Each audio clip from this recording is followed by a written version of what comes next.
Hello, welcome to Billy Ho Sports.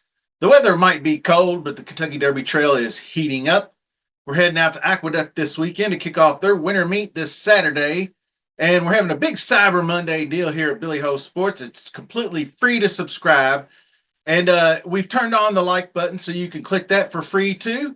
And give me a follow over on X at Billy Ho Sports. I do appreciate all your support. Subscribers are up, and so are we.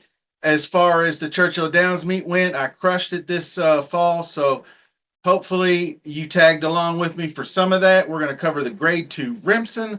Let's get into it now.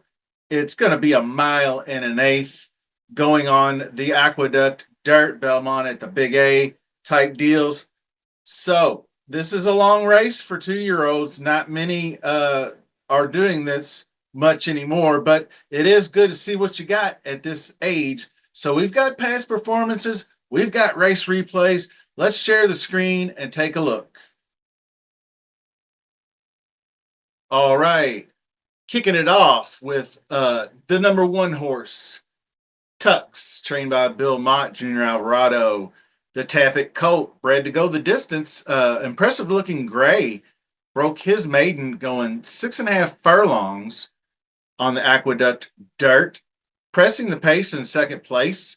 But when Junior pulled the trigger on him around that turn heading for home, he responded and chased up and went by for the win, earning an 83 speed figure this race. I always like to look at these 2-year-olds and their average win distance. You can see sired by Tappet. The sire is 7.6, which is definitely more a little bit leaning toward the stamina, but we got some speed on the dam side, which is good. You got Munnings from Fancy Party Dress. That's a sprinter. So a good combination of breeding there for Foxwoods.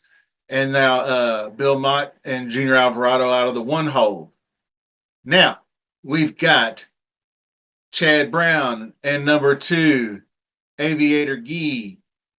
And this one has raced 3 times. This first race was pretty interesting. I went back and looked at them all. Went up against Sandman and the Innovator. Innovator was that 2-year-old from Dwayne Lucas that Bob Baffert's Barnes went heads up with and beat by just a whisker of a nose hair.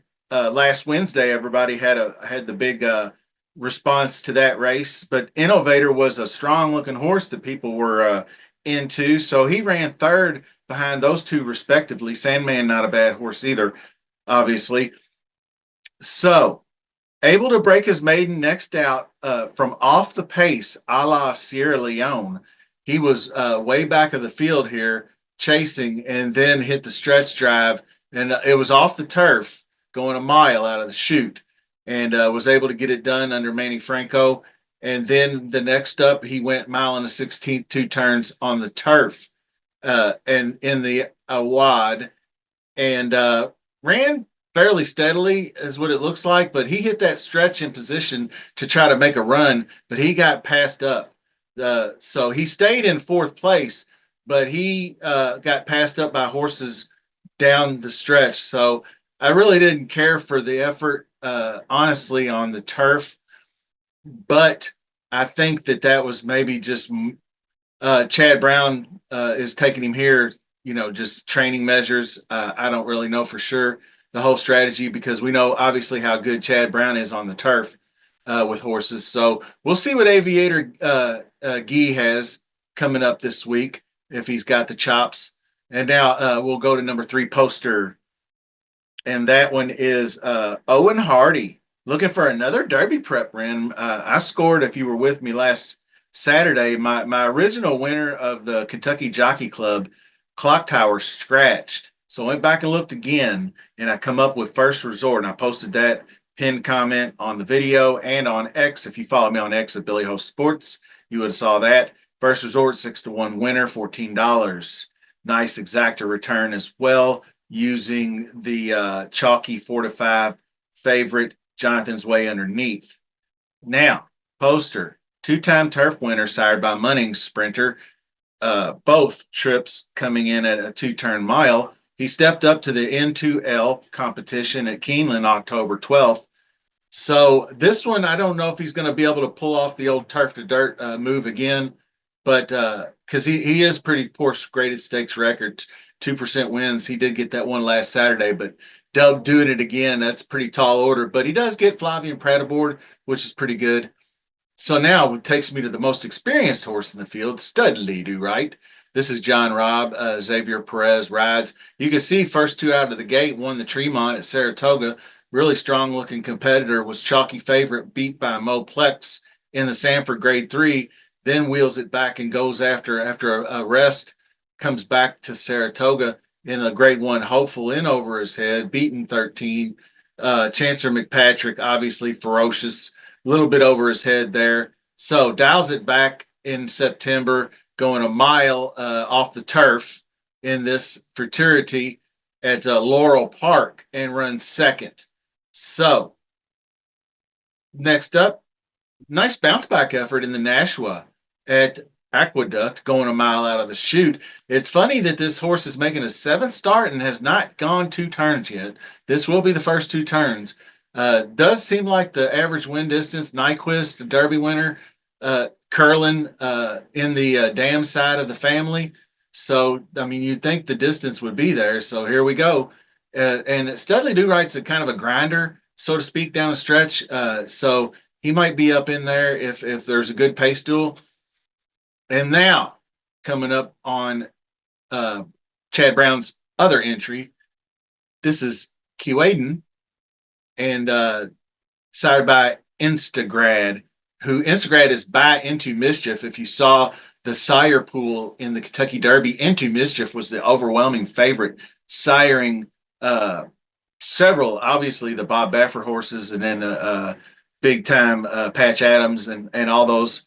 But this one is actually Keewaydin is going to be actually the yang to Aviator Gee's Ying, so to speak, because speed of the race earned a 92 Briz figure for the 7 furlong maiden win on October 12th.